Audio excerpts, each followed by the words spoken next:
ഇതവിടെ ഒരു സംഭവം കേട്ടോ. നമ്മുടെ ഗണപതി നാരകത്തിൻ്റെ ഉള്ളിൽ കാണാതെ പോയതായിരുന്നു. നോക്കിയപ്പോഴാണ് കണ്ടത്. കണ്ടില്ലേ, കിടിലം പറഞ്ഞ കിടിലും കണ്ട് ഗണപതി നാരകം എങ്ങനെ കിട്ടുന്നറിയില്ല. ഒരെണ്ണം ഇങ്ങോട്ട് കിട്ടാനുള്ള സാധ്യതയുണ്ട്. ഇതേ രീതിയിൽ അപ്പോൾ അതാ കട്ടായിൻ്റെ അതായത് സൈസ് കണ്ടു കഴിഞ്ഞാൽ ഭയങ്കര കേട്ടോ. 2 കിലോനോളം വരുന്ന ഒരു സംഭവമാണ്. അടിപൊളി ഒരു ഗണപതി നാരകം. ഇതാണ് വെയിറ്റ്. ഇതല്ല, ഇനി 2 എണ്ണം കൂടി ഉണ്ട് ഇതിൽ. ഇതേ സൈസിൽ അല്ലെങ്കിൽ ഇതിൻ്റെ അടുത്ത സൈസിൽ. ഇതിലിറങ്ങുന്നുണ്ട് സൈസ് കൂടെ. ഇത് ദൂരെ കേട്ടോ. മൊത്തം ചെടി പടർന്ന് കിടന്നിട്ട് കിട്ടാൻ വലിയ പാടാണ്. ഇത് കേട്ടോ. അയ്യോ, അടിപൊളി സൈസ്.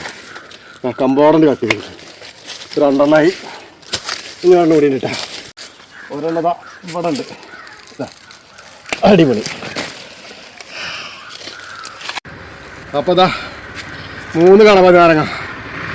എത്ര കിലോ വരുന്ന അറിഞ്ഞതല്ലേ. ഇതിൽ എന്തായാലും 2 കിലോ കൂടുതലുണ്ട്, മറ്റൊക്കെ ഒരു 1.5 കിലോ. അപ്പോൾ മൊത്തം നമുക്കൊരു 5-6 കിലോ വെയിറ്റ് വരുന്ന ഗണപതി നാരങ്ങ അടിപൊളി കിട്ടിയിട്ടാണ്. നല്ല സൈസിൽ. അപ്പോൾ സംഭവങ്ങളില്ലേ, ഇഷ്ടപ്പെട്ടാൽ ലൈക്ക് ചെയ്യട്ടോ. ബൈ.